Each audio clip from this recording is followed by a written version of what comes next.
이준석 전 대표의 자필 탄원서 내용이 공개되면서 오늘도 후폭풍이 일고 있습니다.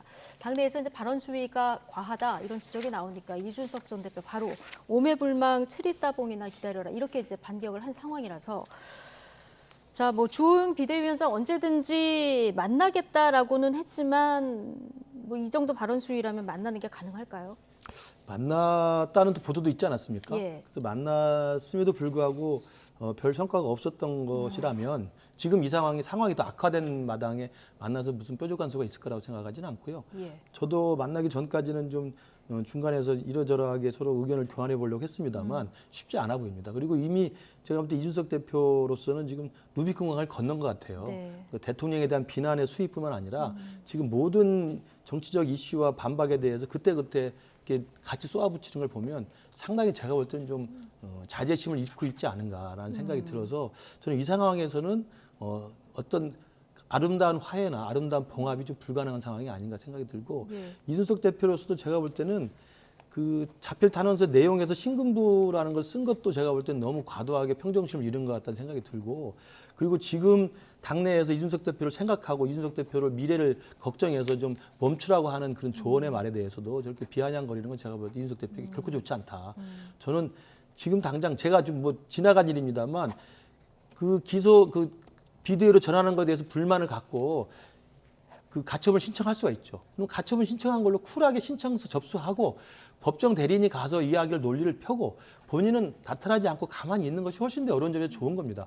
윤석열 대통령도 검찰총장 시절에 직무정지 추미애장관한테 받았습니다만 가처분 신청 바로 했습니다. 그러나 한 번도 입장을 내지 않았어요. 한 번도 공식 석상에 들어가지 않았습니다. 법정 대리인만 가서 논리적으로 싸운 거예요. 저는 그런 모습이 훨씬 더 지금의 싸움에서 윤핵관과 이준석 대표의 싸움에서 이준석 대표가 유리했을 텐데 가처분 신청하고 기자회견한 뒤로는 지금 하루에도 몇 번씩 언론에 나와가지고 또 SNS를 통해서 모든 일에 다 사사건건 대응을 하고 있고 그 대응의 수위가 상당히 좀 자제력을 잃은 상태 같아서 제가 볼 때 안타깝습니다.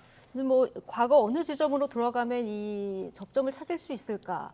자, 이 부분 참 아쉬운 부분들이 있을 것도 같은데 국민의힘 입장에서는 오늘 이준석 전 대표가 한 언론 인터뷰에서 이 내부 총질 문자가 공개되고 뭔가 유감 표명이 있었으면 여기까지는 안 왔을 것이다 이런 얘기를 했거든요. 좀 들어가서 어떤 입장 표명이 좀 있었다면 여기까지는 안 왔을까요? 그거 좀 이상하죠. 왜냐하면 문자 보낸 사람이나 아니면 문자를 한 사람이나 다른 사람한테 사과했잖아요. 사과할 사람 따로 있는데 사실 이준석 대표한테 사과해야 되거든요. 아무도 그건 안 하고 있는 거예요. 저는 뭐 그 말은 일리가 있다고 보고 저는 국민의힘이나 지금 대통령실 분위기가 만나봐야 소용없다. 안 된다. 라는 얘기 자체가 이제 당신하고 끝났다는 얘기예요. 근데 전쟁 중에도 만나거든요. 여야 간에도 만나고. 근데 같은 당내에서 사람끼리 못 만난다라는 게 좀 잘 이해가 안 가요. 물론 이준석 대표가 이제 뭐 대화를 녹음한다든지 아니면 다 폭로한다는 게 있겠지만 그런 어떤 신뢰관계를 전제하에 만나면 되는 겁니다. 세상에 못 만날 일이 뭐가 있겠습니까?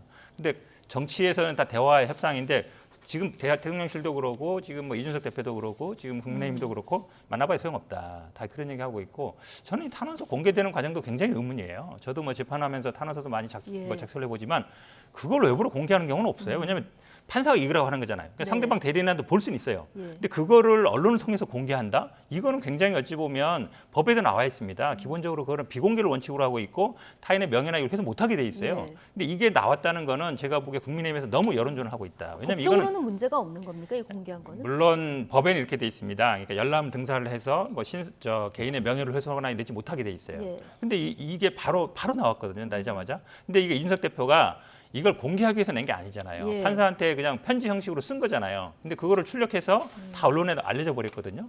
그렇게 본다 그러면 이건 기본적으로 어쨌든 페어 플레이가 아닌 거예요. 그러면 재판하는 사람들이 본인이 판사한테 쓰는 편지도 다 외부에 알려진다고 생각하면 쓸 수가 없잖아요. 근데 그런 면에서 본다 그러면 적절치 않다고 보는데 그래도 어쨌든 타협해야 된다. 그러니까 이준석 대표가 다음에 뭐 당대표를 나올 수 있게 하든 아니면 이런 식으로 해서 타협을 해야지 이걸 서로 끝까지 법으로 가고 끝까지 우리는 타협 안 하고 그냥 끝까지 싸우겠다라는 거는 국민들 보기에도 그렇고 이제 100일밖에 안 되는데 당대표와 대통령과 여당과 삼각 싸움하는 게 말이 되겠습니까? 저는 그래서 끝까지 대화의 타협을 시도해야 된다 이렇게 보고 있습니다. 마지막 질문 하나만 더 드리겠습니다. 박지원 전 국정원장이 권성동 원내대표가 책임지고 물러나면 이게 해결된다 이렇게 얘기를 했는데 사실 이 카드가 나올지도 좀 의문이고요. 그리고 통할지도 의문입니다.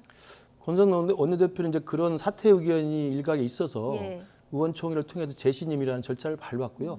저는 박지원 국정원장이 이제 권선동 원내대표를 타겟으로 잡은 것 같은데 저는 국민의힘 안에서는 권선동 원내대표보다 또 다른 윤핵관이 저는 더 중요하다고 생각을 합니다. 예. 그래서 지금 보이지 않는 분이 계시고 직함을 가지고 있지 않지만 사실은 그분이 어젠가요 어느 유력 일간지 칼럼에서 그분을 지칭하는 듯한 내용을 많이 썼어요. 그리고 용산에만 비서실장이 있는 게 아니고 지금 여의도도 비서실장이 그대로 있다는 거 아니겠습니까? 예. 그래서 그 보이지 않는 그 윤핵관이 훨씬 더 저는 지금 중요한 그 키를 쥐고 있고 제가 알기로도 이준석 대표도 지금 윤핵관과의 전면전 그리고 정말 윤핵관이 항복할 때까지 끝까지 자기 길 가겠다는 거 아니겠습니까? 저는 아까 끝까지 대화를 해야 된다는 말에 전적으로 동의하고요. 예. 가장 좋은 건 대통령이 이준석 대표를 끌어안았으면 아무 문제가 없는 거예요. 그러나 이제 그렇게 시작되지 못했고 이준석 대표는 품어야 한다 이 말도 맞지 않는다 이렇게 또 변경을 하던데요. 뭐 품는다는 말이 기분 예. 나쁜 말인가 생각했던 모양인데 그게 아니더라도 저는 이준석 대표를 당에서 끌어안았으면 이 사단이 나지 않았다는 것을 정말 안타깝지만 말씀드릴 수밖에 없고 그러나 이 상황까지 왔기 때문에 이제는 정치적 화해는 불가능하다. 네. 그렇다면 문제를 해결하려면 이준석 대표가 요구했던 게 뭡니까? 윤핵관의 불출마 선언을 그때 기자회에서 했잖아요. 예. 그 불출마 선언에 일정 정도 화답하려면 제가 말씀드린 권선동 대표가 아니라 또 다른 보이지 않는 저는 윤핵관에 대한 그 문제 해결이 저는 제일 키를 쥐고 있다고 생각합니다. 알겠습니다. 자, 오늘 두 분 얘기 여기까지 듣겠습니다. 나이트 포커스 김근식 전 국민의힘 선대위 정세분석실장 그리고 현근택 전 더불어민주당 선대위 대변인 두 분과 함께했습니다. 오늘 고맙습니다.